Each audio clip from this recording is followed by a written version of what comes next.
Sir, you are muted, sir. You unmute and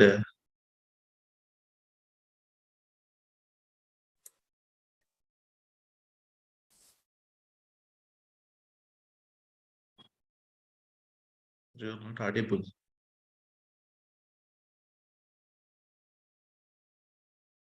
Unmuted, sir.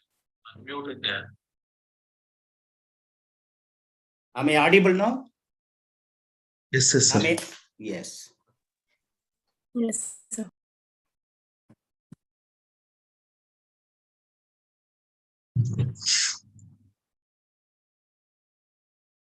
So can we start, sir? Yeah. Visible, full screen visible? Yes, sir. It's visible, sir. Yes, yes. We Okay, can can we start. start, sir? Yes, Yeah. sir. Yes.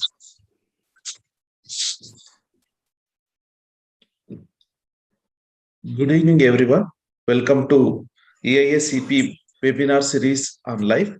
So EISCP is conducting series of webinars on LiFE theme in association with the Soaring Sparrows Foundation. So today we have with us Dr. Kadireshan sir from Annamalai University. He will be speaking on mangroves for life. So environmental degradation and climate change has become a global phenomenon impacting human and other biota. Though the direct impacts are measurable, but indirect impacts are numerous and which are unimaginable. The last 3 to 4 decades, human footprint is creating unique and unimaginable and unsustainable changes on the ecosystem. It is high time, at least we need to reduce our impacts by adopting the lifestyle which is minimizing the impacts on the environment. In this regard, lifestyle for environment was introduced by Prime Minister Narendra Modi ji at COP26 Glasgow on 1st November 2021. So he has made a unique call to the global community for protecting the environment through mindful utilization of the resources and adopting the lifestyle which is positive to the environment and which can also have an impact on preserving the environment. So in this regard, EASCP, IAC conducting series of webinars on the life theme. Today we are conducting one webinar on mangroves for life. So mangroves is one of the very important and unique ecosystem which is like considered as a coastal guards of any region. So these are protecting our land resource at the same time providing the numerous ecosystem services and also livelihood options. So today we have with us Dr. Kadireshan, who is known as Mangrove Man of India, and he is an honorary professor from Annamalai University. He was a dean and faculty of marine sciences, director Center for Advanced Studies in Marine Biology. His research interest includes marine biology, marine botany, mangrove biodiversity, and conservation and management of mangroves. So he is a recipient of Naga International Award in the year 2001, and he is a distinguished teacher of Annamalai University. He's also received Lifetime Achievement Award in the year 2007. He has received Tamil Nadu State Scientist Award in 1995. He was a UGC BSR faculty fellow from 2017 to 2020. He is a fellow of National Institute of Ecology and also Mangrove Society of India. So it is my immense pleasure to invite Dr. Kadireshan to deliver a talk on mangroves for life. Over to you, sir. Good evening, all of you. Beautiful audience, beautiful envies, beautiful organizers, beautiful introduction about me. Everything is beautiful. So I am also beautiful because mangroves are beautiful. Mangroves for life. I'm going to speak about that. You know, the sustainable goals, there are 17 goals to transform our life and world. And United Nations proposed the sustainable development goals to be achieved between 2015 to 2030. But today, what is happening? Unfortunately, none of the countries in the world have achieved the sustainable development goals. You see, India does not perform better. Out of 163 countries, the rank of India is only 121 in terms of implementing the sustainable development goals. No poverty, zero hunger. In the zero hunger, out of 116 countries, India stands 101. So therefore, zero hunger is also not achieved in this country. Good health and well-being, quality education, gender equality, clean water and sanitation, affordable and clean energy, decent work and economic growth, industry, innovation and infrastructure, reduced inequalities, sustainable cities and communities, responsible consumption and production, climate action, life below water, life on land, peace, justice, and strong institutions, partnership for the goals. And out of the 17 goals, the mangroves can achieve, many goals of the sustainable development. How is it possible? That we are going to discuss now. Today, the climate change is a global threat. And the effects of this climate change and global warming are sea level rise, erosion, storms, floods, drought, and reduced fish catch. So which is the culprit for this problem that we are going to discuss? You see the sun, next to sun is Mercury, and away from the sun, Venus is present. But the Mercury, which is nearer to the sun, has got less temperature of 167 degrees centigrade than the Venus, which has got 420 degrees centigrade. So even though the Venus is far away from the sun, the temperature is very high in Venus. It is because of the thick atmosphere with 96% carbon dioxide. So therefore, for warming process, carbon dioxide is the culprit responsible for that. Today, the serious global threat is climate change. Environment is degrading, resulting in atmospheric carbon dioxide increase and global warming. So because of this global warming issue, the human diseases are increasing. Chikungunya, mutton gunya, beef gunya, pork gunya, prawn gunya, crab gunya, all sorts of gunyas are coming up, and the human diseases are increasing tremendously. And the viral transmission is also rapid due to the global warming issue, the COVID, for instance. So therefore, we have to reduce 7% atmospheric carbon dioxide.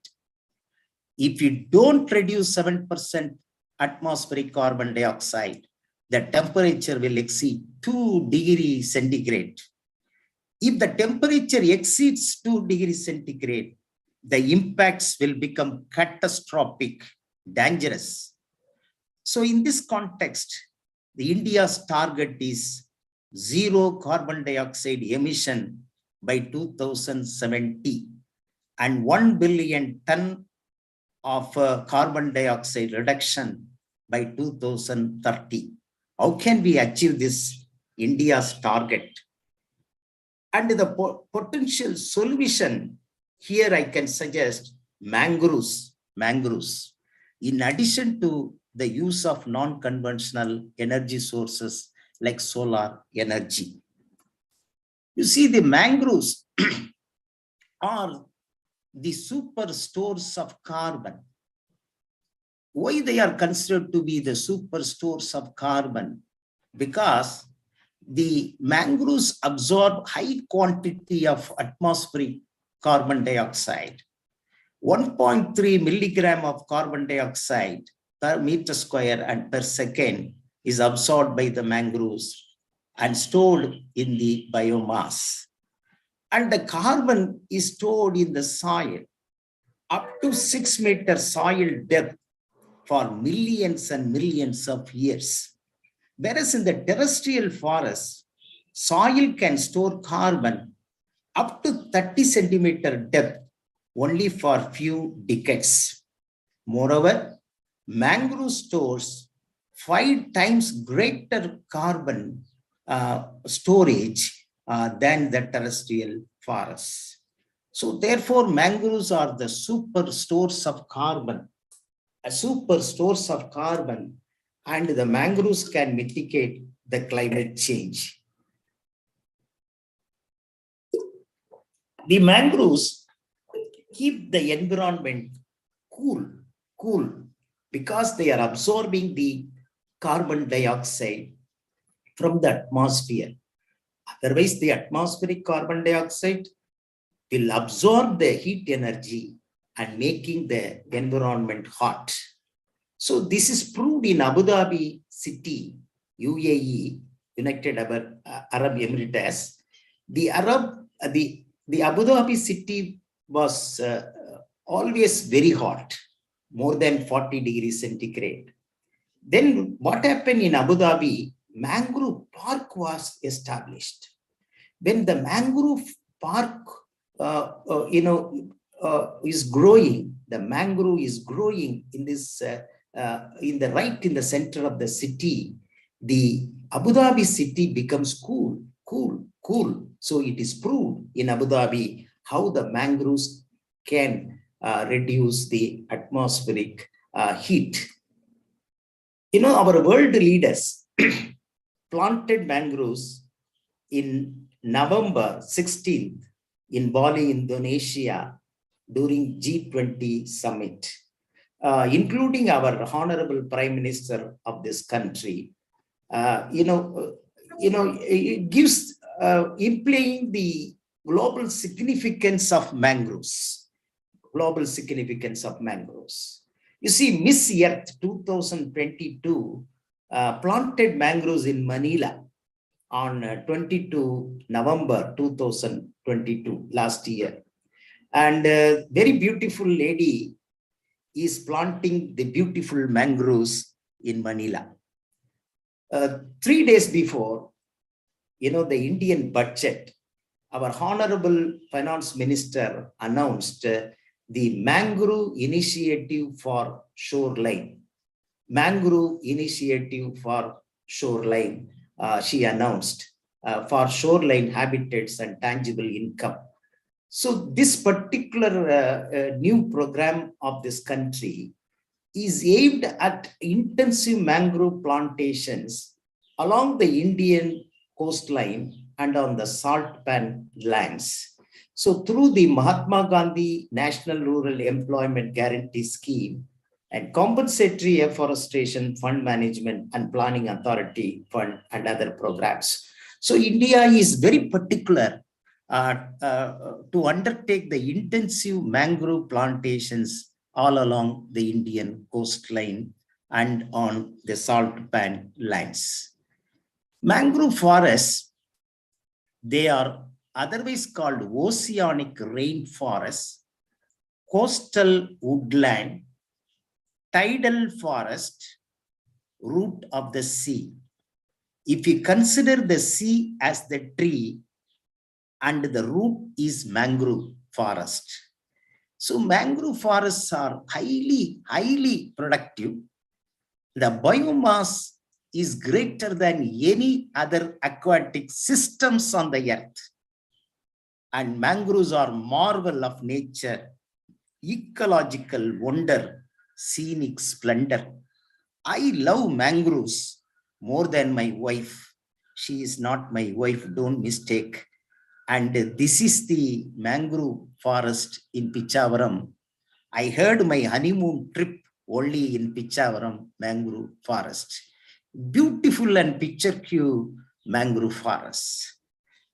And the mangrove forests have got unique features. simple forest structure, and the carbon-rich forests. The world mangroves are storing 21 gigatons of carbon. Mangroves are rare forest type.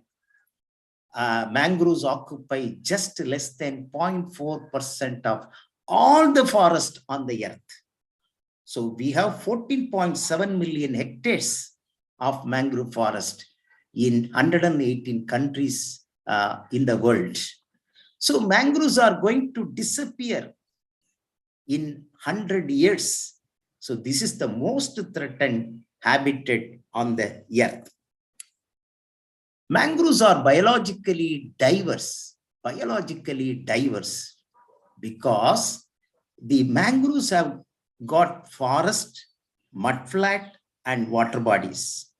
And the mangroves are located between land and sea. So both terrestrial and aquatic species are living together. Both marine and freshwater species are living together with harmony in the mangrove ecosystems. That is why mangroves are biologically diverse. And the mangroves have got the favorable and unfavorable extreme conditions.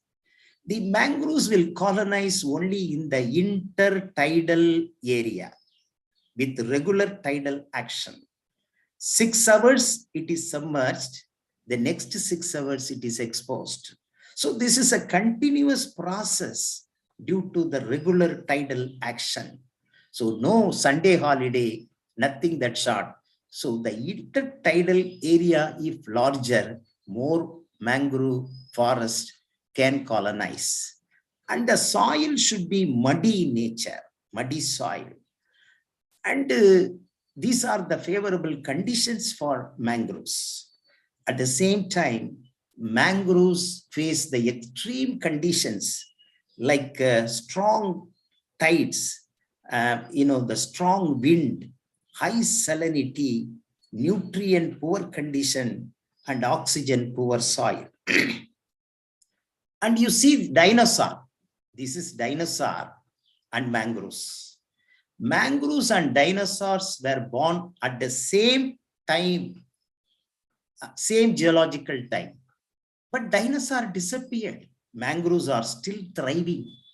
It is because of the remarkable adaptations the mangroves have got. And no other group of plants in the entire plant kingdom have so much of adaptations like mangroves have. So mangroves have viviparous germination. So the seed germination takes place in the mother plant itself. The mangroves drink seawater as Pepsi, Coca-Cola, and they separate the salts, and the salts are vomited out of the plant through the leaf glands like this. Salt to vomiting leaves. So mangroves are capable of separating the salts from the seawater. Mangroves have breathing roots. So they are having the breathing roots, breathing happily. And mangroves have got more of roots above soil rather than below soil. So this gives the extra stem support structures. These aerial roots are very efficient for anchorage of the trees in the slushy soil. If you want to drink seawater, you cut this root as a straw and you can use it as a straw and you suck the seawater and you will get the sweetest water. So very beautiful adaptations mangroves have got it. So based on this adaptation of salt regulation, Japanese developed a technology, but surprisingly, many people used to ask me, can mangroves grow in the freshwater? Yes. Very recently, in 3 months before, freshwater mangroves have been discovered in Amazon Delta, Brazil. This is the latest discovery. The mangroves are growing even in the freshwater conditions. Very interesting. And I told you, based on the adaptations, Japanese have developed a desalination technology, thereby converting the seawater into sweet water. They developed a technology based on mangrove anatomy. So I visited this factory in Japan, in Okinawa. This is the second largest desalination plant in the world based on mangroves. And can you identify where I am staying? Well, I am here. All the foreigners are looking at the gadgets, how it is working and all. But only person looking at the camera is none other than myself, because I am an Indian. Indians have got a traditional, taxonomical character. They are photogenic. Whenever I go abroad, if I want to identify an Indian, I will simply flash my camera. Whoever is looking at the camera and smiling must be an Indian. So this is a characteristic feature of our Indians. Not only, Indians. When I open my camera, the buffaloes in the mangroves also looking at the camera and smiling like this. Okay, because this is an Indian buffalo. So Japanese are thinking in an innovative way. What about Indians? Indians are second to none in terms of our brain. Mangrove Abyssinia marina is capable of growing in the temperature more than 40 degrees centigrade and capable of growing in the seawater, 250% seawater, containing 2.5-fold higher salts of a seawater. So they are highly salt tolerant, they are highly heat tolerant, they are highly drought tolerant. Today, the agricultural productivity is very much affected. It is mainly because of salinity and drought in 900 million hectares, with annual loss of 27 billion US dollars in the world. So in this context, M.S. Swaminathan proposed an interesting innovative concept. Why don't you isolate the salt-tolerant gene from mangrove Abyssinia marina and introduce it into crop plants, like Pusa, Pasumadi, IR 64, so that you can cultivate the crop plants along the coast using seawater as irrigant. So this program is going on and the experimental studies are in the progress. And mangroves are the fish factories. Mangroves are the fish factory. No mangroves, no prawn. No mangroves, no crabs. No forest on land, no fish in the sea. Mangroves serve as feeding, breeding, nursery ground for prawn, crabs, mollusks, and fish. 75% of the tropical fishes are born within mangroves. 80% of the world fish catch is dependent on mangroves. Fishes and fish resources increase with increasing mangrove forest cover. And my dear friends, the hydrological connectivity determines the mangrove fish productivity. For example, the zoonoid fishes from the deep sea, they are coming to mangrove forest where the abundant food is available. After taking the protein-rich food available in the mangrove forest, the zoonoid is growing very fast. After attaining the sub-adult stage, the marine fishes are going back to the deep sea, where the fishes are getting married without bothering about the caste, religion, or anything like that, without dowry. they get married, releasing the young ones. And the young ones, juveniles, again coming back to mangrove forests. So like this, 90% of the marine animals spend part of their life cycle with the help of mangrove forest and other backwater systems. So if the blockage between the mangrove forest and seawater, that will lead to loss of fish resources in the marine environment. So that's the reason why the fish catch is reducing. It's one of the reasons. And another thing is the freshwater fish like eel fishes.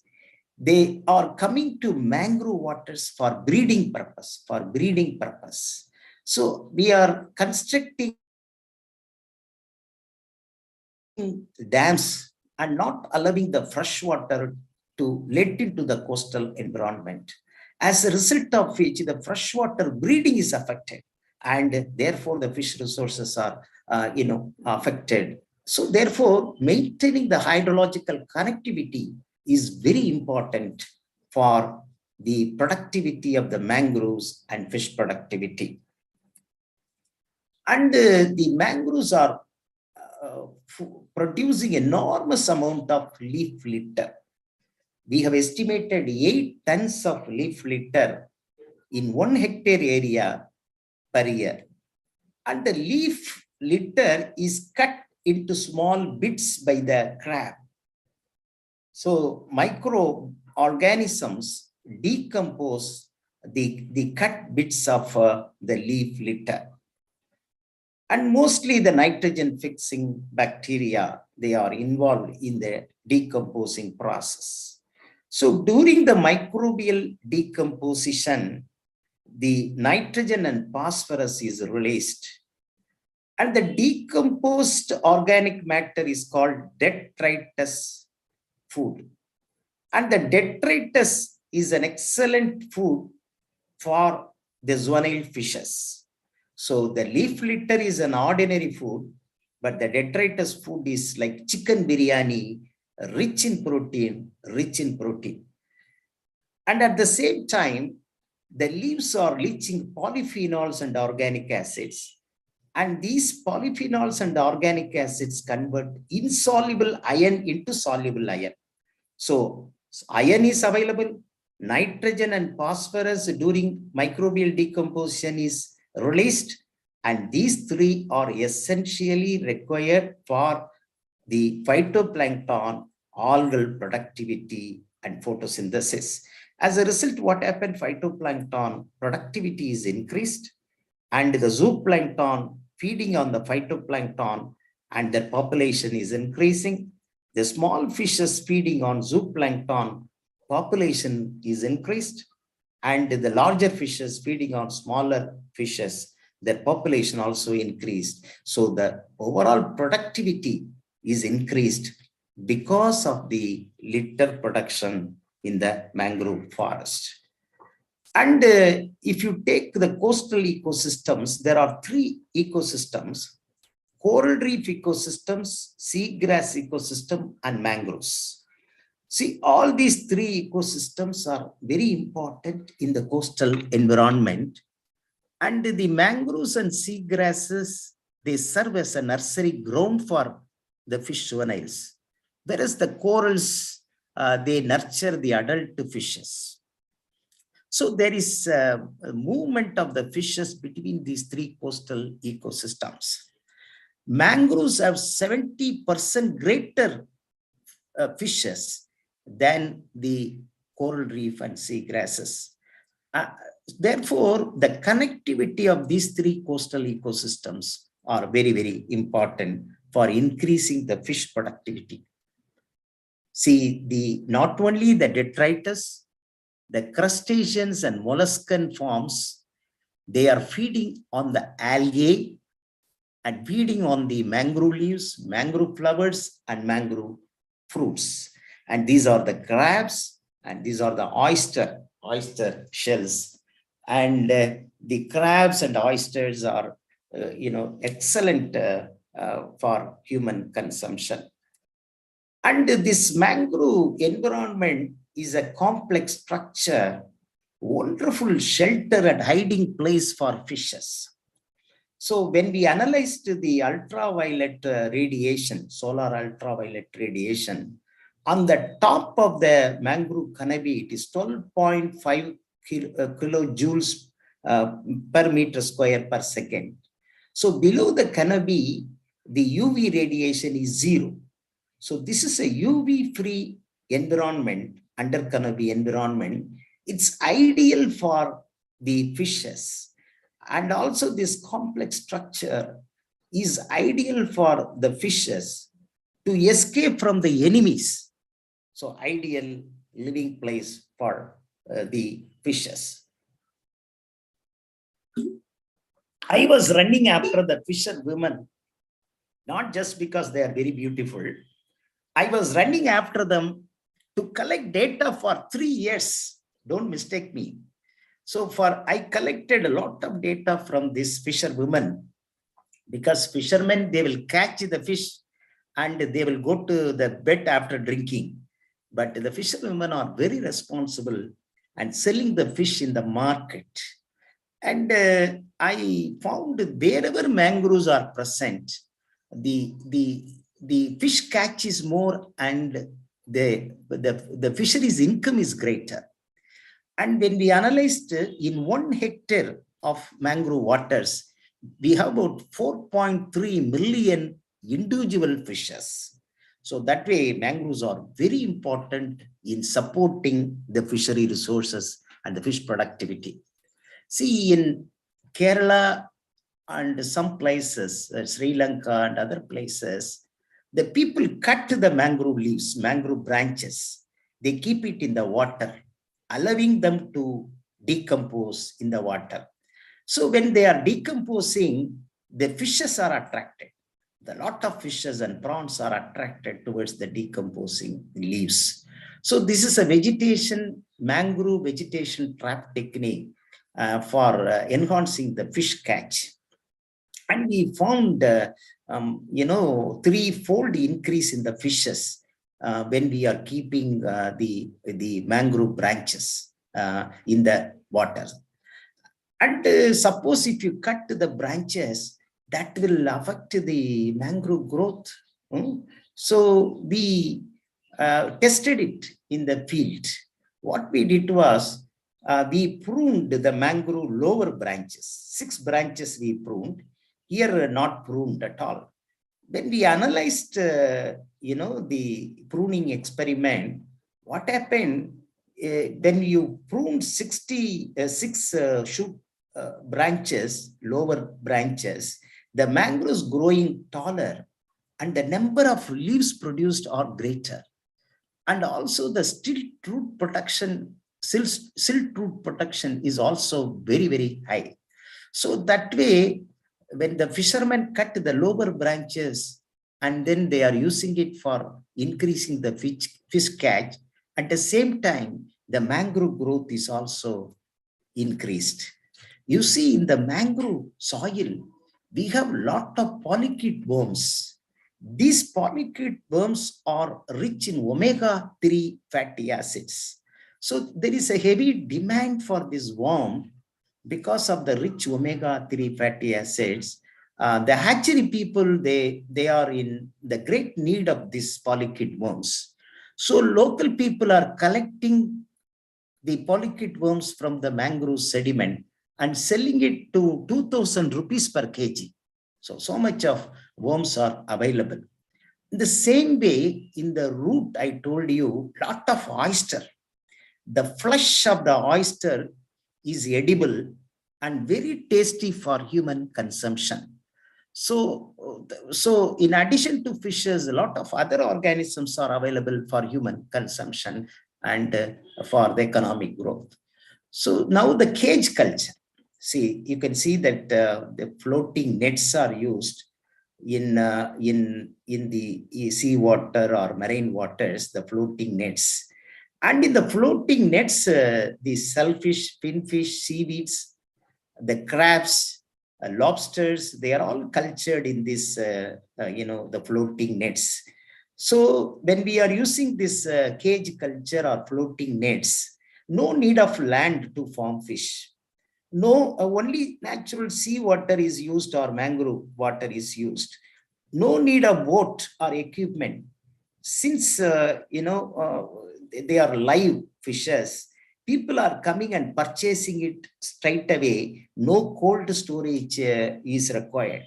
So that way the cage culture is very advantageous. See, we have to promote this cage culture activities in the mangrove waters along the sea water. And our Center of Advanced Study in Marine Biology is successful in mud crab fattening in the mangrove waters. See, the fisherwomen, they are involved in this activity. We are offering training and program to these fisherwomen. They culture the molten crabs and they are keeping it in cages. And what happened naturally, they are growing at a faster rate. They are harvesting it and selling it in the market, mud crab fattening, and used for human consumption. Then the seaweed cultivation. We are also successfully demonstrating the seaweed cultivation for the benefit of the self-help group of our place. Our India is aimed to increase the seaweed production to 11.5 lakh tons. From 2,500 tons, now only 2,500 tons annually. But we want to increase the seaweed production 11.5 lakh tons within 5 years by 2026. We are planning to increase, India is planning to increase the seaweed production because our ice cream, the sea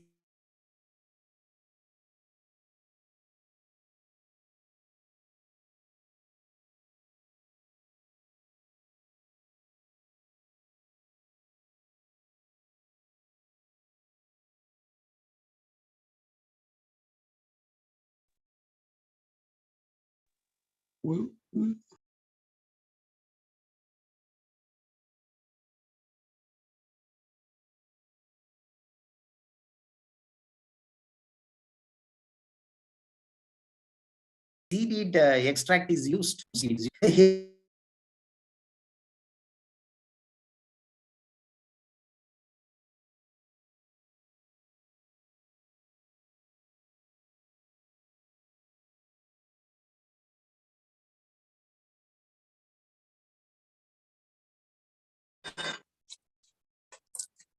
Sir, your presentation is not shared. Kindly share it, sir. Sir, you are muted also.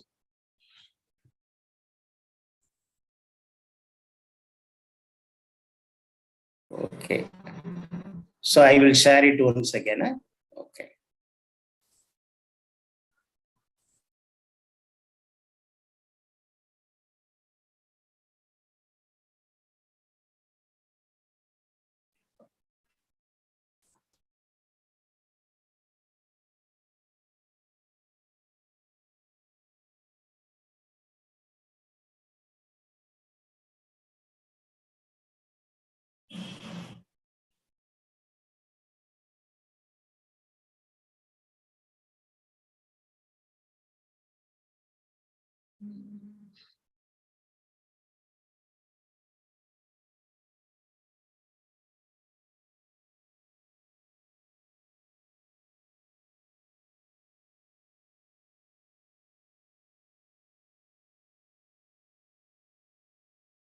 Is it visible now? Hello? Yes, sir. Yes, sir. It's visible. Am I audible? Yes, sir. You are audible also. Okay.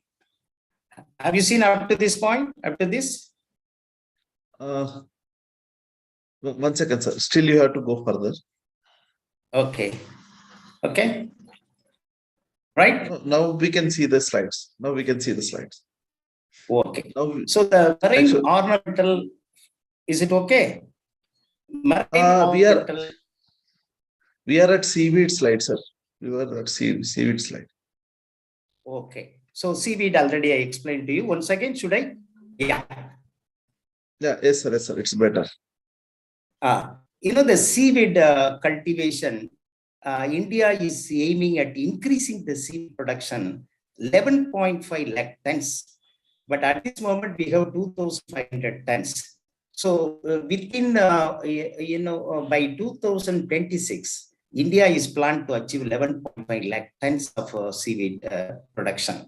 And the seaweed has a heavy demand as a gelling and thickening agent in the industries, in the ice cream, textile, and many other industries. It has got the value. So there is no ice cream without the seaweed polysaccharide. And currently, Tamil Nadu and Gujarat are the key cultivators of the seaweeds. The next option is marine ornamental fisheries. See, the marine ornamental fisheries, aquariums and ornamental fishes are lucrative business. There is a great demand in the international market. Sir, the slide is not moved. It's not moving. Okay. Now it is visible, at least. Sir, Is it sir, visible? you just check. No, you just check your connection, sir. Sir, slides are moving, sir. No issues. Now it is okay. Yeah. Yes, sir, yes, sir. No, sir was speaking about that particular slide. Okay, sir. You can continue, sir. Sorry. Okay. Now, is it visible? Is it visible? Yes, sir. Yes, sir. It's visible, sir. Yeah, marine ornamental fisheries. Now, aquarium ornamental fishes is a lucrative business. There is a great demand in the international market. India has about 5,000 production units. In my center has made a breakthrough technology for breeding 10 species of marine ornamental clone fishes. So this is the clone fish, marine ornamental clone fish. The marine fish, normally they are breeding in the sea water, but we made them to breed in the estuarine water. And we are trying to breed them in the fresh water. So that way we are developing the breakthrough technology for breeding the ornamental fishes. And is it visible now? Next slide. Sir, can you make it presentation mode? No, it's fine. You can press the next slide, sir. Right. Okay. It is showing marine ornamental fisheries, sir. Not moving. Next not slide, moving. please. Yeah. It is not moving, sir. Kindly Not unshare moving. and share, sir. Okay, sure. I'll make it.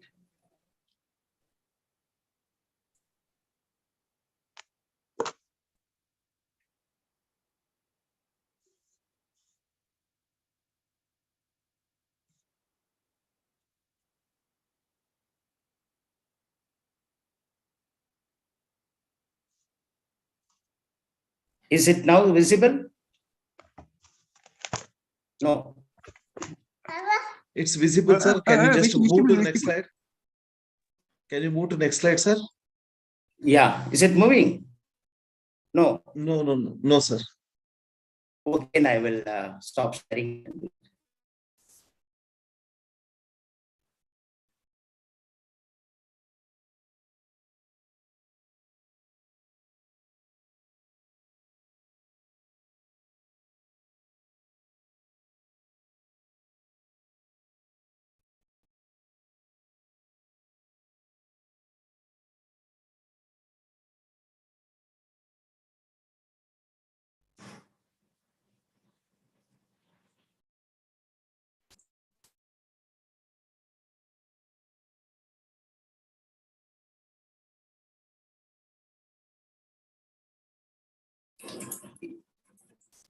Is it visible? Is it moving? No, not yet, sir. Not yet. We are just waiting, person. It is saying that now it is visible, sir. Can you? Yeah, seaweed cultivation, marine ornamental fisheries. Yes, sir. You can go to the presentation mode, sir. Okay.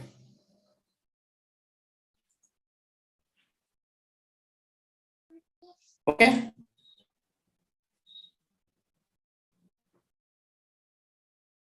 So we Not can make moving. it. No, sir. You can make it presentation mode, sir. Go to Yeah, slideshow, that's what sir. I did. Yeah. Now it is visible, sir. Okay.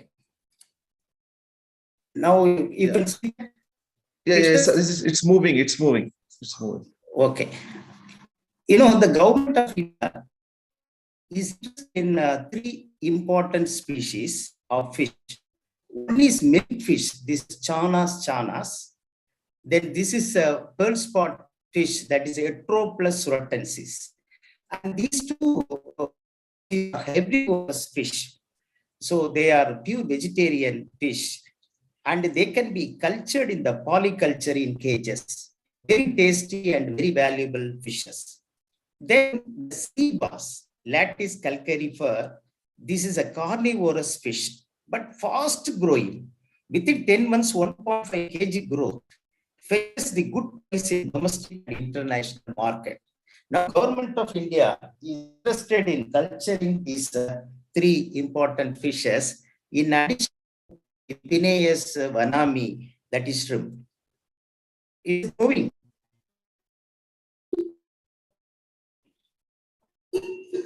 Is it visible? Yes, Is sir. it Yes, sir. visible? It's visible. It's visible, sir. Now, Visible, sir. Yes, sir. yeah. Visible and audible also. Not audible. Yes, sir. It's visible, sir. Is it not audible? It's audible, sir. It's Are you audible. audible? Yes, sir. You're audible. Yes. In Tamil Nadu, a new technology was developed. This is a mitochondrial model. So we developed the pond like a mitochondria. Then it was constructed in February 2000. Then we planted mangroves, around that. And in 2010, you can see this mangrove growth and the water. When Sir, the only the Suez three gate, fishes are seen, sir. Milkfish, pearl fish, sea bass. But not not moving. moving. No, not moving. Not Only moving. three fishes are shown. Yeah. Now it is come. Now it has come. Now it has come. So, Integrated mangrove. Yeah, mitochondria, pond has been developed, and the mangrove was grown. Mangrove was grown here in February 2006, and then in June 2010, the mangroves are grown like this. Here inside, the fishes are grown inside. Okay, the water is a natural water is entering inside during high tide. During low tide, they are let out. See, this is a very profitable model. Within 9 months, we can get the harvest. The cost benefit is 1:4. So if you spend 1 rupee, then 4 rupee profit, net profit you can get. So that way, this is a integrated mangrove and aquaculture model has been developed. Is it visible now? Yes, sir. Yes, sir. Yes, it is visible. Integrated mangrove. Yeah. Exactly. So Yeah. next model is the rice is cultivated. Then around the rice, fish is cultivated. Then afterwards, in the banks, the mangroves are cultivated. So integrate agriculture, aquaculture, and mangrove silviculture practice. In addition, the piggery, duckery, and poultry.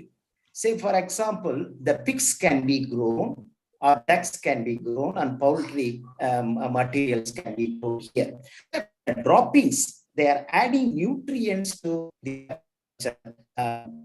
water, and then the nutrient level is increased, the fish production can be increased. So this integrated farming models can be very well developed for the sake of the people.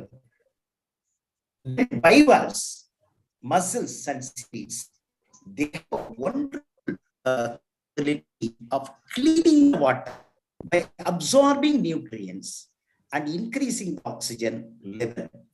So polluted water can be cleaned by using the bivalve, mussels and seaweeds. Say, for example, a bivalve, that shell, can filter 25 liters of water per day. So the water can be cleaned and absorbing nutrients and increasing the oxygen level. So now the bivalve shells are used in Mumbai for cleaning the water in the piles. So Sir, now thanks slides to are not, now the slides are not moving, sir. this bivalve slide not. Now it is on Right, eh? still integrated mangroves. Oh, I see. Integrate. Yeah. Now, no. No, sir, No, no. not it. Now, Okay. now it has come, sir. Aquaculture, mangrove Okay. silviculture. Aquaculture, mangrove silviculture. Now, bivalve, no. Okay. Then I will.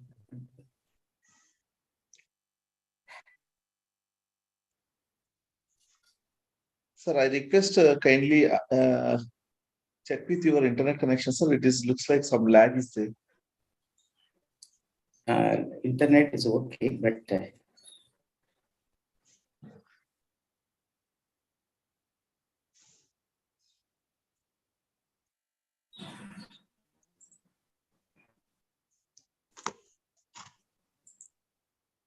sometimes it happens like this.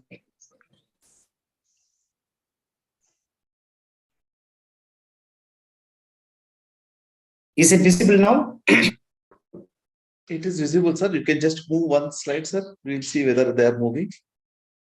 Yeah. Moving? No. No, it is not moving. So you unshared, sir. Okay. I think you are right. The mobile connection.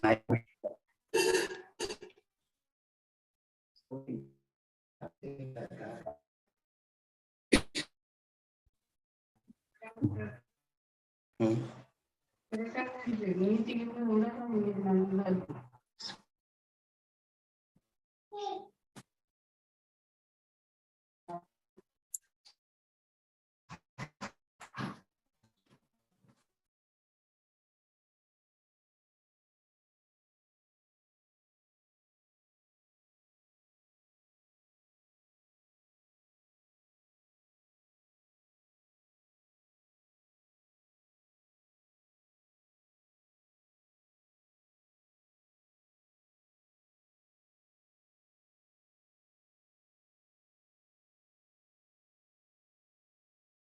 Stop share.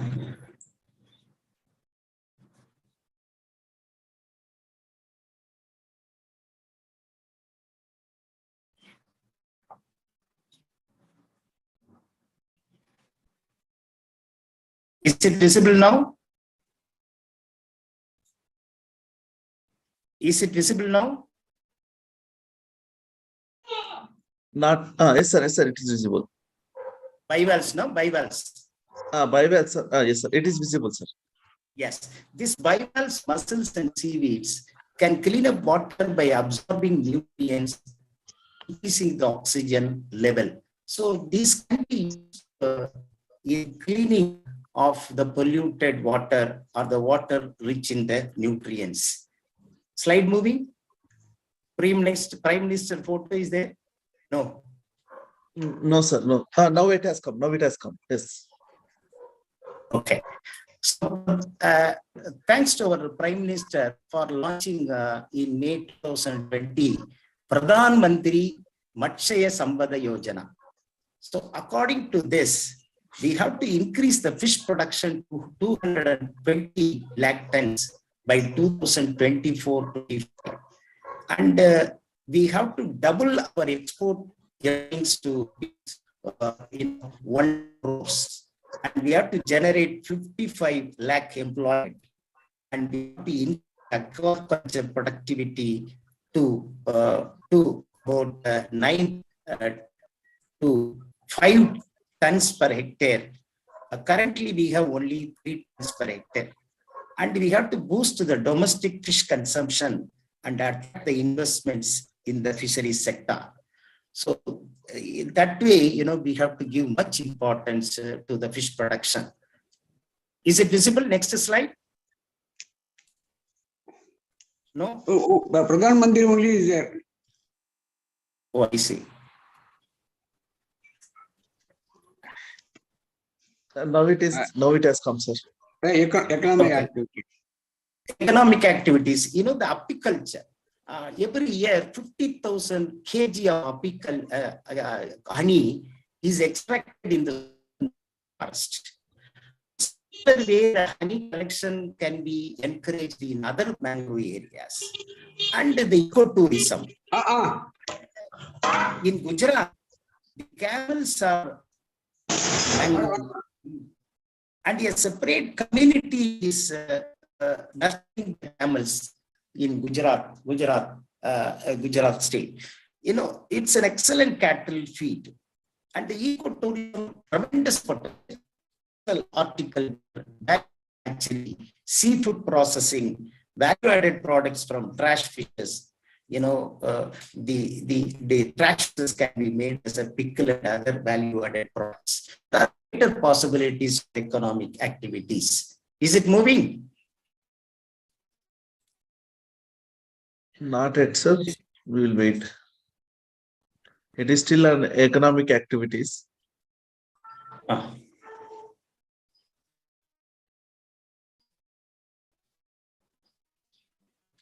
Next one? No. Sumati? Still loading, sir. It is not moving. Still, it is showing economic activity. Huh? Slide not moving. There it's not moving. Now it has changed, sir.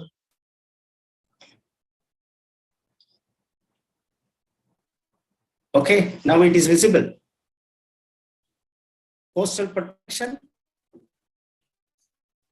No. Yes, sir. It's visible now.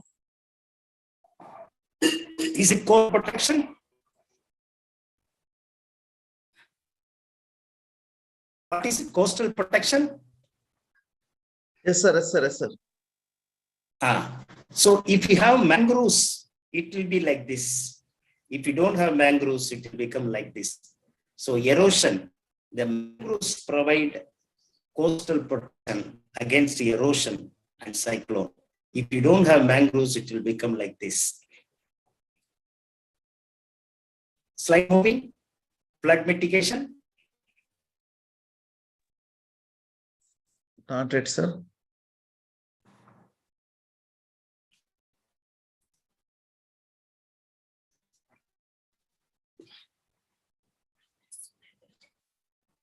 Sir, maybe you can stop your video, only keep audio so that No, it might be better. Bharat, maybe without slideshow mode, if we move the slides, probably it will work. Earlier, one of the program, we had the similar problem. Okay. Okay. Sir. Now I will stop share and then share it again. And then, okay.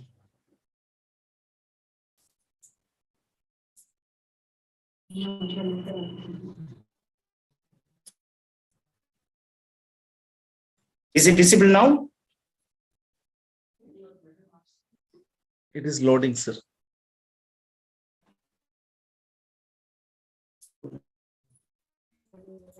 There.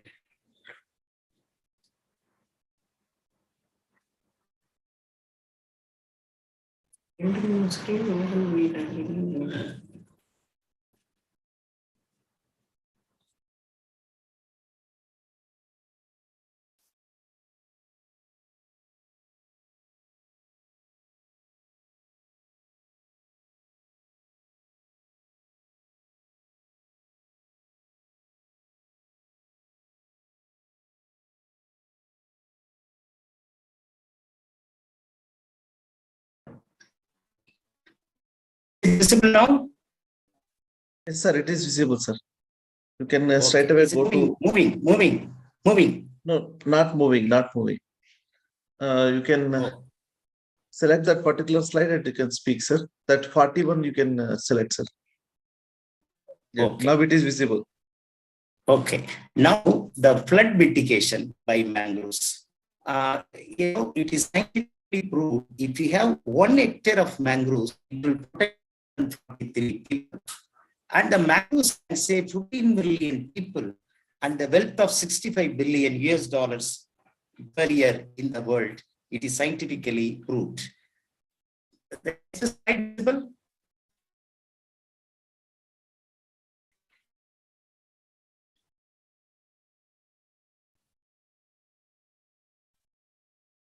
Next slide.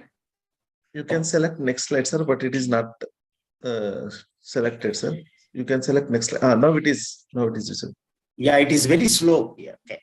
See, Please, sir, mangroves listen. reduce waves.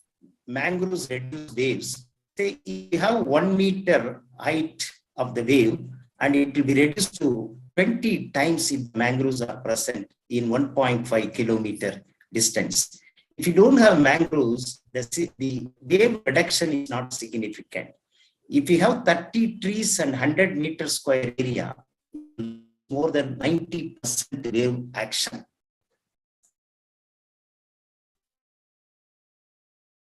It's here, it's visible.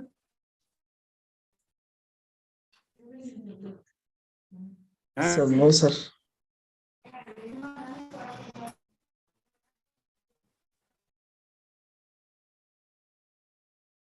Okay.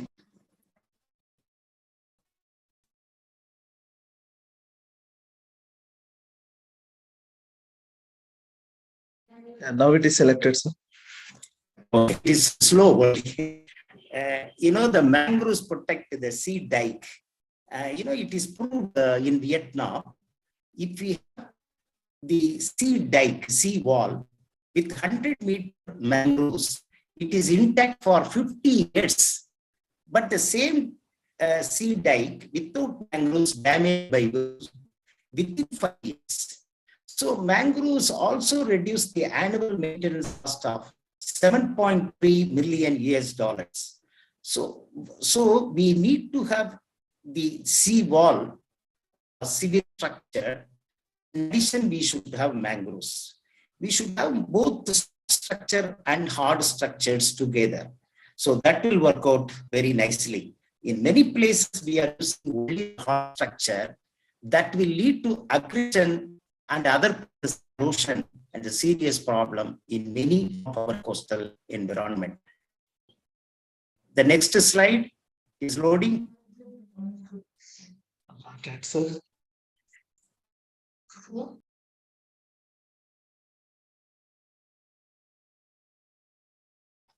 Okay.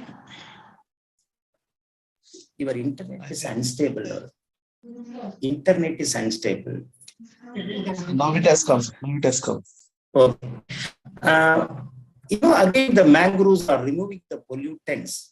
The toxic heavy metals are converted into sulfide, and the sulfides are made deep in the soil. And moreover, the salt intrusion is prevented by the mangroves. So therefore, the underground water is not salinated. So mangroves ensure the water security and quality of water.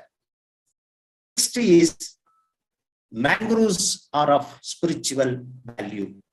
Is it visible? Not moved. Slide not moved.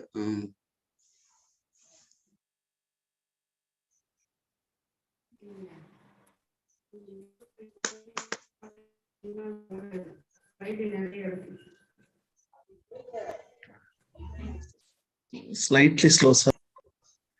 Yeah, Now, mangroves. now it has come, sir.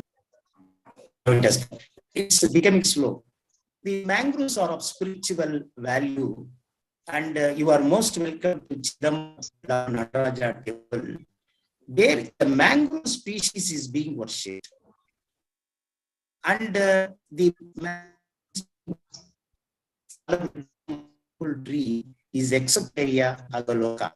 It produces a white milk-like substance, latex. If it falls into the ice, blindness will be caused. So this is a starting point of our mangrove bioprospecting research work. And what we have done is,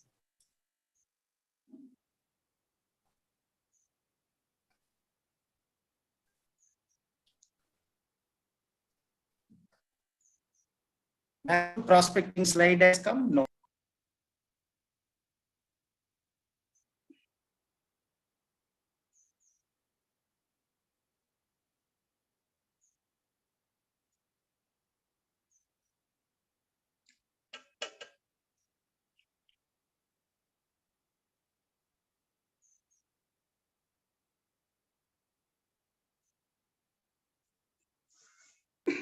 So we have unshared the presentation.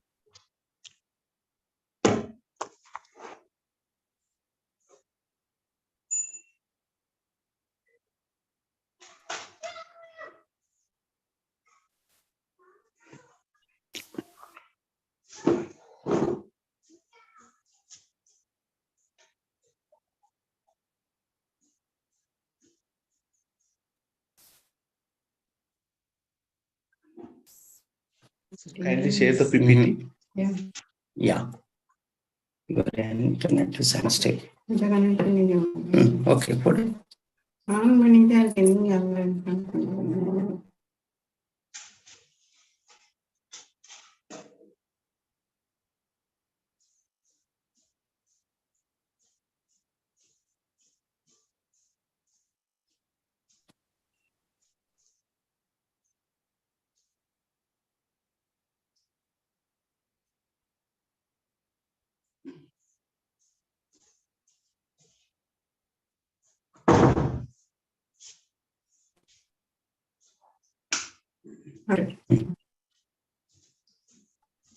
Is it now visible?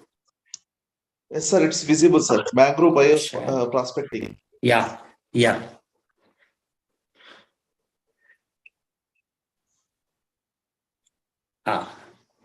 So, from in the mangrove bioprospecting point of view, we extracted mangrove tea, and the mangrove tea is very efficient to control oral, lung, cervical, breast cancers, very good against diabetics, very good antibacterial, antiviral, antifungal activity, and neuroprotection. And polio, jaundice, AIDS viruses could also be efficiently controlled by these mangrove extracts. Next slide, is it visible? Not yet, sir. Indian mangroves. Yes, it's visible.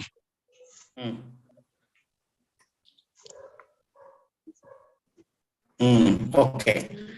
See, Indian mangroves are globally unique. We have 4,992 square kilometer, of which 42% is present in Sundarban. This is the largest mangrove forest in the country. The second largest is 24%. It's present in the Gujarat. So totally 66% of the Indian mangroves are mangrove forest cover is present in these two places. And these two places are, stressful environment. And the tidal range is ranging from 2 to 7 meters. And Sundarban is wet and humid, whereas Gujarat is arid and dry. So very unfortunately, the 66% of the Indian mangrove cover is in the stressful conditions, but the vast area of mangroves are present in the stressful environmental condition. Moving? No. Not yet, sir. Yes, it's moving. It's moving. It's moving, sir. Moving. So, yeah. So, this is myself only. This is the most beautiful picture ever taken in my lifetime. Even in the marriage album, I am not beautiful because I am working in mangroves.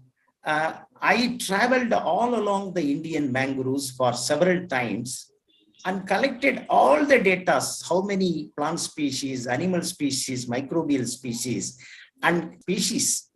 The Indian mangroves have got the highest record of biodiversity. No other countries have recorded so many species to be present in the mangrove ecosystems. And which is the mangrove paradise of the world. Mangrove paradise of the world. The mangrove paradise of the world is none other than our India. So India is the mangrove paradise of the world. Mangrove paradise of the world. And Sundarban is the mangrove faunal paradise. And this is the largest mangrove forest, 10,000 square kilometer. And this is the only mangrove tiger kingdom in the world.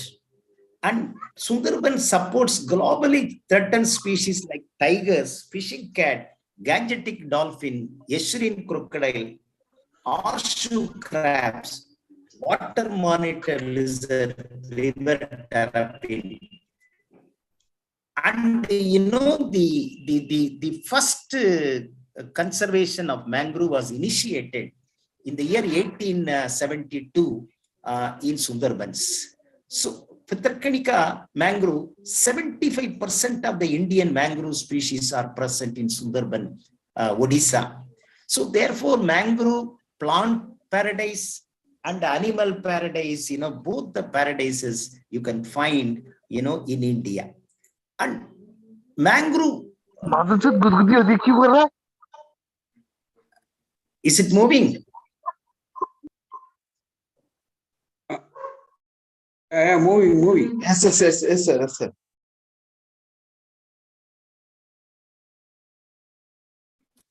So mangrove mudflats No, are next. teeming with birds like kingfishers, spoonbills, Now it egrets, is okay. storks.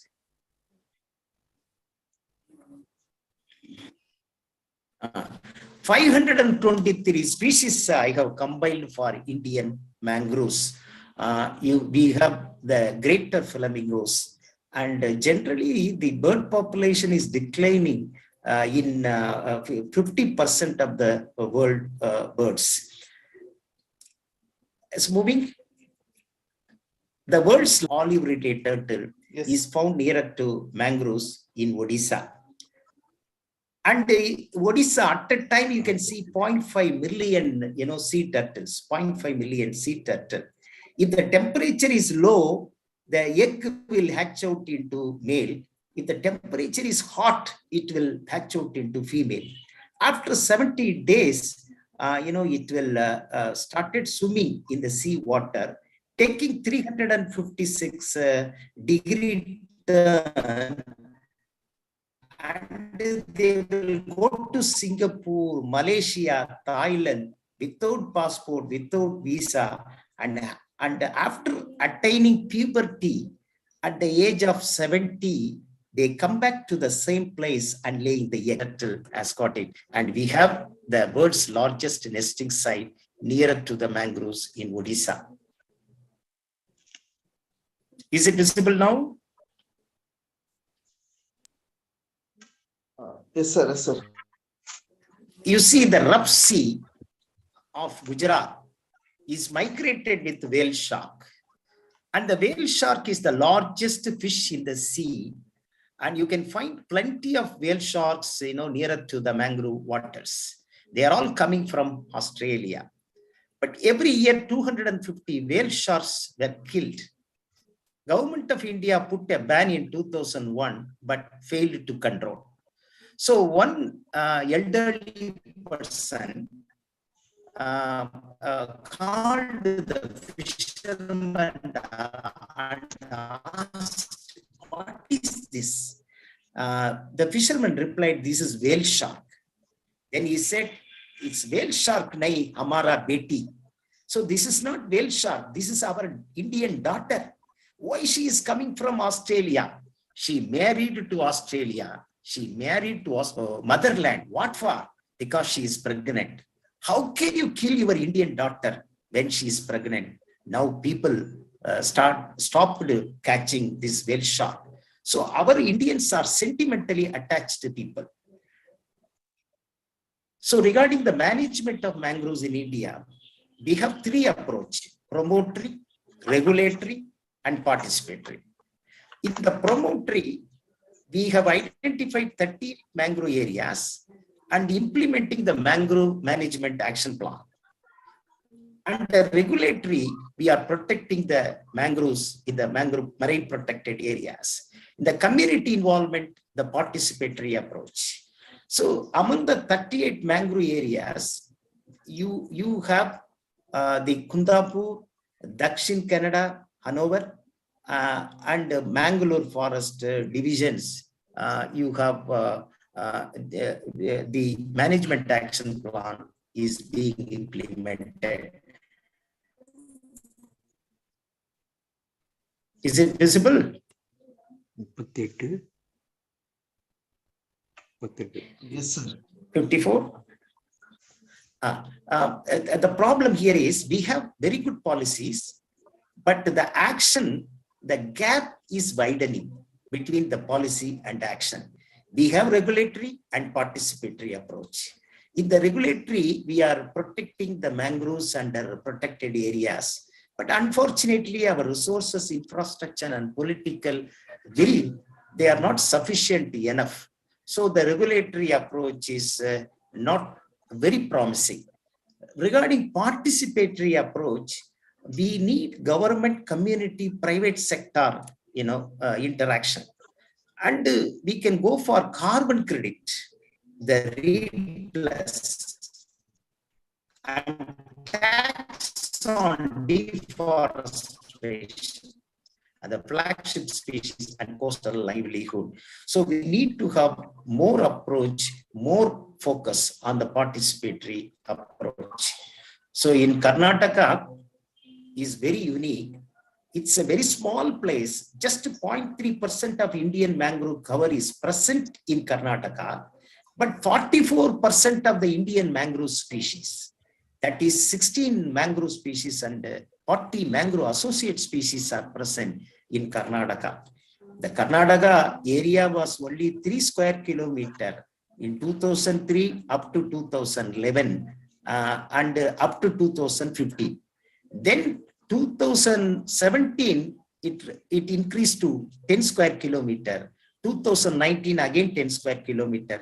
Now 2021, it is 13 square kilometers. It is gradually increasing in Karnataka. 3% of the Karnataka mangrove is in Uttar Canada, and we need more focus on this.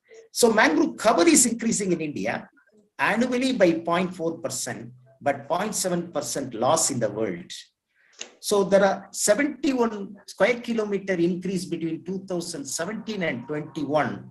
And I worked out the economics. And the economic value of 71 square kilometer increase for the fish catch and the carbon stock is 1,800 crore approximately. And the cost of restoration is just 200 crores. So 9-fold higher benefit than the cost of expenditure. So the government of India should spend more money on the conservation. Thanks to our Prime Minister and Finance Minister for announcing the program of Mitchi in the budget for increasing the fund for mangrove plantation. See, there are 3 types of mangroves: open type of mangroves, very dense mangroves, and moderately dense mangroves. When you say very dense mangroves, more than 70% of the dense cover is present. Moderately dense means 40 to 70% green cover, and open means less than 40% green cover. So like that, if you see, India has got 40% open type. So the open type. In Karnataka, we have 85% open type. So we need the rehabilitation of the open type. And why these mangroves are degrading? So I made a study in comparison with the luxuriantly growing mangroves, and I found the high salinity, low nutrient availability, poor beneficial bacteria are the reason for mangrove degradation. And Forest Department and MS Swaminathan Foundation, they have developed a technique, canal bank planting technique. in the fishbone design like this. So if we have the fishbone model, then this will solve the problem of high salinity and the mangrove degradation. So this is successfully demonstrated in Pichavaram, the forest covered mangrove areas in Pichavaram between 1986 to 2002. So finally, I want to say something about my success story. I involved my boys. The plantation was failure. I involved my girl students. The plantation was 100% successful. It is mainly because of the boys. And India has got tremendous youth power, tremendous youth power, tremendous youth power. Unfortunately, we have not used the youth power of this country for the national building activities. So in this context, I used the youth power of my students in the mangrove plantation work. And I involved them in the mangrove plantation work regularly. For the last 40 years, I have been involving them. And I am allowing them to monitor the ecosystem. So within 10 years of planting mangroves, 120 times prawn resources increased. And tsunami, December 26, 2004, a tragedy in the human history after World War came. And at that time, this is the place. Is it visible to you? No. No. It's visible, sir. It's visible. This is the restored site in 1990 before tsunami. This is one place opposite to my center. Can you see a long boat jetty? And here our students, did the plantation work here. And after tsunami, what happened? The long boat jetty was smashed, broken into pieces. The civil structure was broken into pieces, but the mangrove structure was not affected. It is intact. And moreover, it saved thousands of human lives, And the people rushed to my department and prostrated in front of me. And then they cried out, because of the mangrove forest developed by your students, our lives were saved. I felt as if I got Nobel Prize for my students. But in the country, we have enormous youth power, but we are not using the manpower, young and energetic youth power, for the ecological, environmental development. So we are successful. Now, my dear friends, I want to tell you the Singapore model. The Singapore is going to go under the sea because of the sea level rise.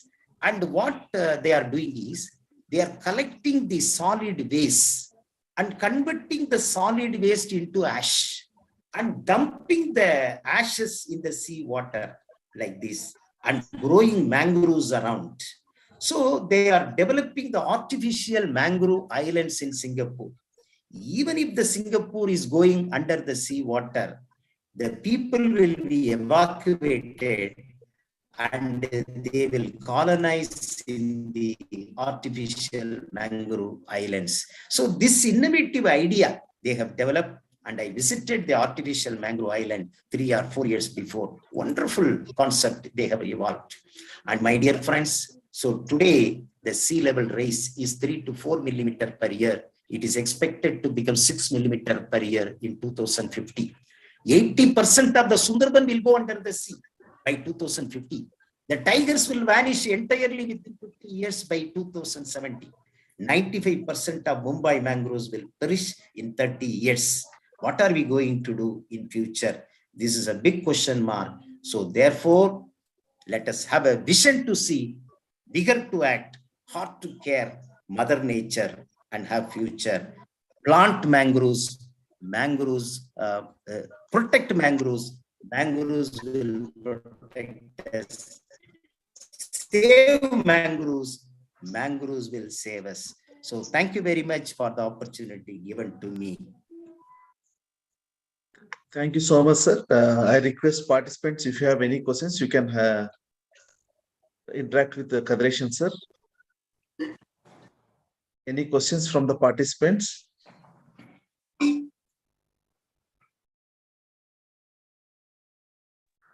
I request participants to unmute and speak. Any questions?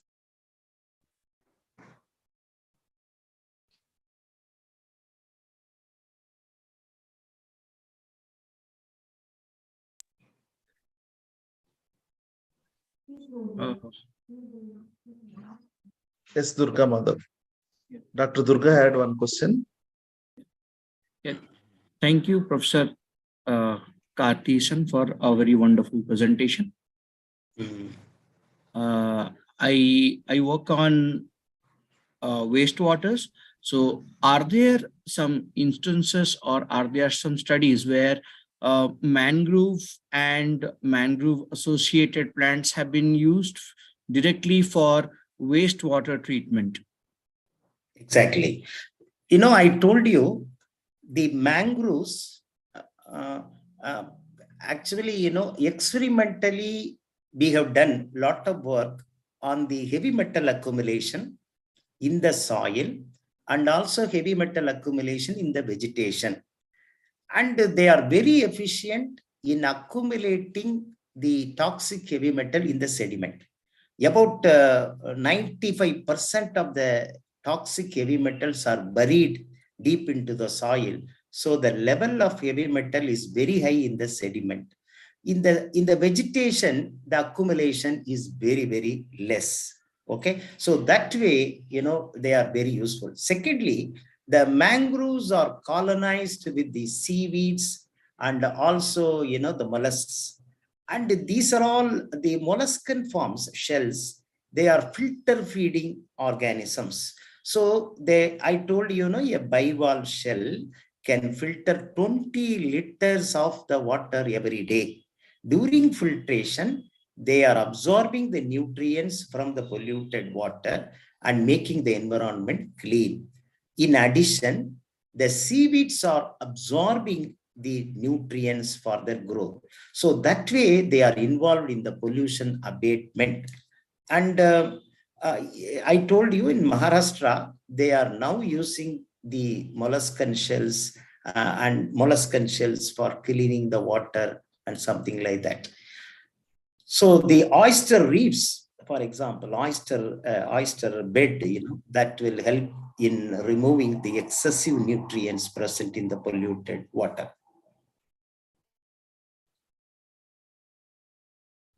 Thank you very much for the answer. Professor Karthisan, will it not increase biomagnification in those biota? In one hand, we say we are cleaning up environment. At the other, per se, we are putting it inside organisms. So how do we make sure that we revive those metals, we revive those nutrients, or we revive those toxic elements from them? Can we have some approaches where this could be used in a modular basis, so as to have not just treatment but also recovery of different minerals, metals, and so on and so forth? I told you the mangrove sediment is very efficient in trapping the heavy metal, and they are not accumulating in the mangrove vegetation. I already told you, if at all they are accumulating only in the root system, but in the leaf, it is very, very negligible. Actually, the leaf is converted into the food material for the zoanal fishes. So since there is minimal and very negligible accumulation in the leaves, it is not affecting any, system. Food chain is not affected by these toxic heavy metals. I told you most of the heavy metals, the larger amount of heavy metals are converted into sulfides, and they are buried deep into the soil. And also the soil microorganisms of the mangroves, they are playing vital role in immobilizing the heavy metals. And for example, mercury cannot be reduced. So the mercury toxicants are simply oxidized, and the oxidized materials are simply adhered on the root system or something like that. They will not enter inside. So that way, they are making it out. Thank you very Thank you, much for sir. your Thank you, sir. Any other questions? Yes, sir. So, as you talked about the artificial plantations of mangroves, so these artificial plantation have same sequestration value as the of carbon as that of natural mangrove forest areas. Excellent. See, what we have done is, I told you, we keep on planting mangroves, and we have 1 year old, 2 year old, 3 year old, 25-year, 30-year-old, 40 years old, like that, artificially developed mangrove forest. So we analyzed the carbon sequestration in mangroves of different age groups, okay, the artificially planted mangrove sites. And what we have found is the young forests are very active in carbon sequestration, very active. The rate of carbon sequestration is very rapid in the young forest, up to say 30 years of its growth, the carbon sequestration is at the rapid level, at a faster level. Then afterwards, there is a decline, in the carbon sequestration as far as vegetation is concerned. But all this carbon are stored in the soil. So if you take the natural forest system, you have more carbon in the soil. Okay. And that is the way. Why more carbon in the soil? Because in the mangrove soil, 90% is anaerobic, no oxygen. So because the anaerobic condition is predominant in the mangrove soil, there is no chance of converting the carbon into carbon dioxide and carbon dioxide emission. So in the mature forest, you have more carbon in the sediment, whereas in the young growing forest, the carbon sequestration is rapid at the early stage of its development and growth. Thank you, sir. Thank you.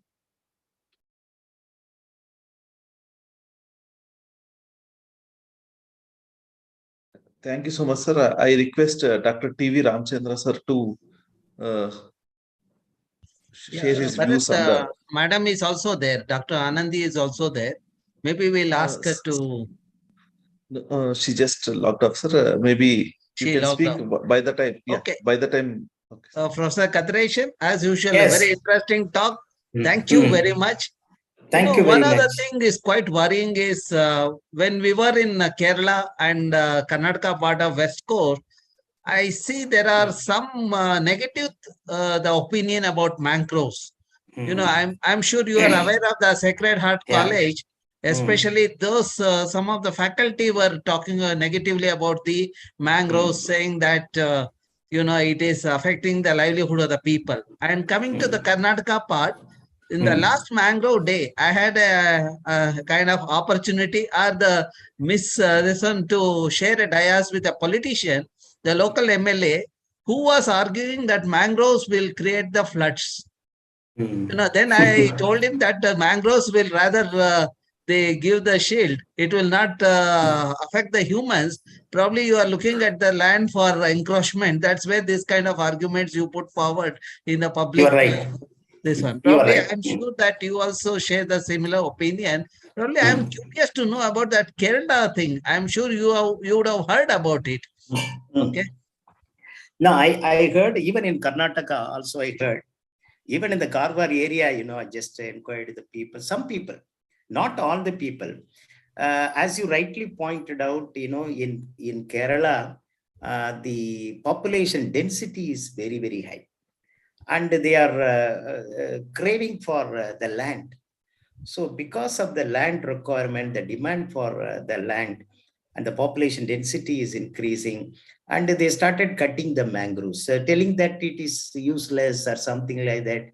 The mosquitoes are breeding and something like that, they say like that. But actually speaking, it is well proven fact that the mangroves are increasing the fishery resources, and the flood control, it plays vital role. There are scientific studies well proved around the world. And the carbon sequestration potential is remarkable, remarkable.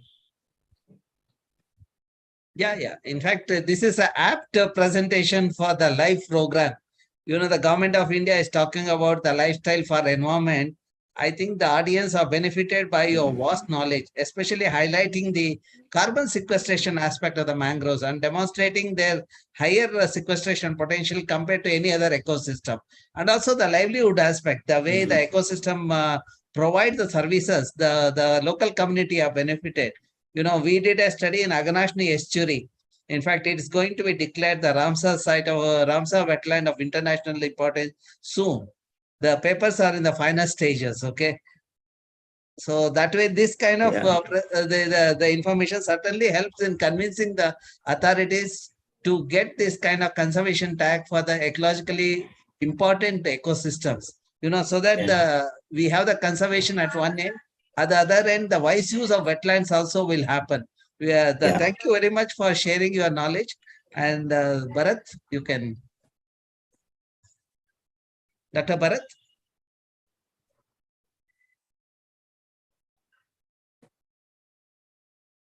Bharat?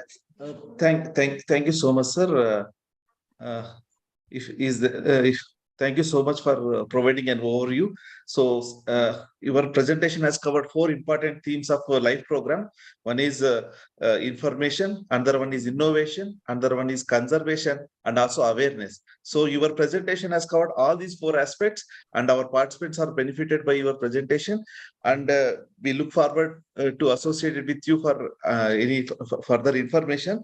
So on the behalf of AACP, IAC, and also Soaring Sparrows Foundation. So we thank you for providing your vast knowledge and sharing your experience as well as research with our participants. Thank you so much, sir. Thank you. Thank you so much. Thank you very much for patient hearing and a very good interaction. Good. Thank you.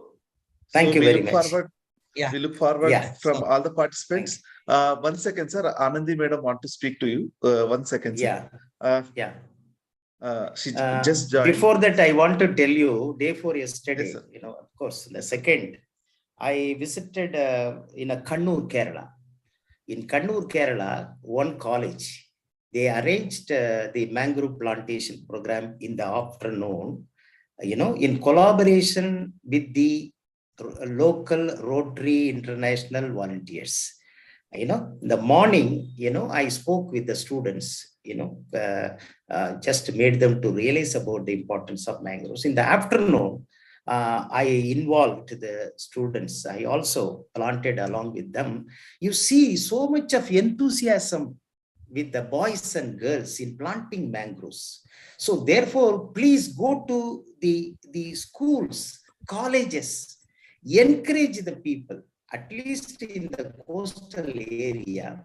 Go to the colleges and the schools, encourage the young people. Otherwise, they will go behind the cine actors or actress. And so they should go behind the country's development. That is my submission. Thank you so much, sir. Now I request Anandi madam to give the final concluding remarks. Over to Anandi madam. Hello, Dr. Kadresi. I think we're meeting after a very long time. Yes, madam. Yes. This webinar, which we are jointly organizing, I think it's great. I'm sorry if I don't know whether I'm audible, because actually I am in a public place in an airport, and but I managed to hear your entire presentation, and am I audible? Yes, yes. No problem. Okay. So it was great, because I think for the youth who are actually listening to you, it's very important that they understand how important mangroves are to to our biodiversity. And you mentioned about integrated farming and all that, which is really a very good way of promoting aquaculture, pisciculture, and everything. I just wanted one aspect of it which we are focusing on, which is on how, as you mentioned, students can definitely help. We can use the youth power and definitely kind of involve them in mangrove plantation and all that. But is there any way that a common person, a common man, can influence the mangrove ecosystem through their lifestyle? Because I think that's where I would like to fill that gap. If you could kindly kind of highlight anything on that, if like for a person like who's just maybe cannot work in the mangrove ecosystem but would like to contribute to it in some way, is there any way that they need to make some lifestyle changes or any other way in which they can help? If you could just throw light on that, I would really it would really help us. Actually, madam, very good question, very valuable question you asked. The layman will not listen to the administrators and other people or scientists also, but the layman will listen to their children. Okay, the layman will listen to the children. So if we inculcate awareness in children's mind, these children can, inculcate the same fire in the layman's mind. So catch hold of the layman's children. Actually, the people who are living along the coastal area, don't go for the old people. Old people may not accept it immediately, but the young catch the young and then make fire in their mind. So the fire will go to their parents. So that way we can make it.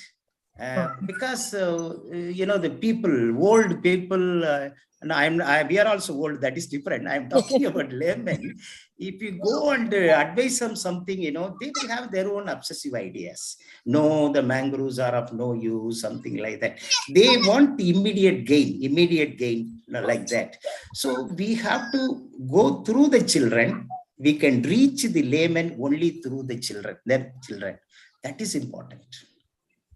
That resonates with what I think our second speaker had mentioned, Mr. Khan had mentioned, about how parents can be influenced through the school children.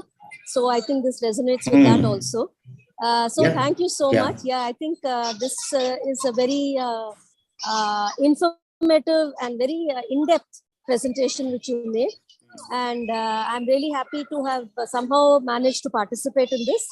And thank you so much for it once again. Madam, one more idea, madam. Yeah. The family planning was most successful. The planning program in India was most successful, especially in South India. The reason? The reason is the school teachers. The school teachers, were involved in that. The school teachers, they lit the fire in the youth mind. So therefore, that way it was very successful. So involving the youth and involving the teachers, that way we can influence the laymen or the poor people living around the coastal area. We can make it. Thank you so much. But it's not the information, but the inspiration. Inspiration, that is very important. That's true. See, yeah. Thank you, sir. Thank you so much, madam. You have participated even in a very busy schedule also. So on behalf of EIACP, IASC and Soaring Sparrows Foundation, I thank all participants who have been actively involved listening Dr. Kadreshan's lecture and also shared their views. So we look forward for your active participation in coming webinars as well as a brainstorming session. Thank you one and all. We will meet you soon with another interesting webinar. Thank you one. Thank you one and all. Thank you so much, sir. Thanks a lot. Thank you. Thank you very much. Thank you. Thank you. Thank you very much. Thank you. Thank you. Thank you very much. Thank you.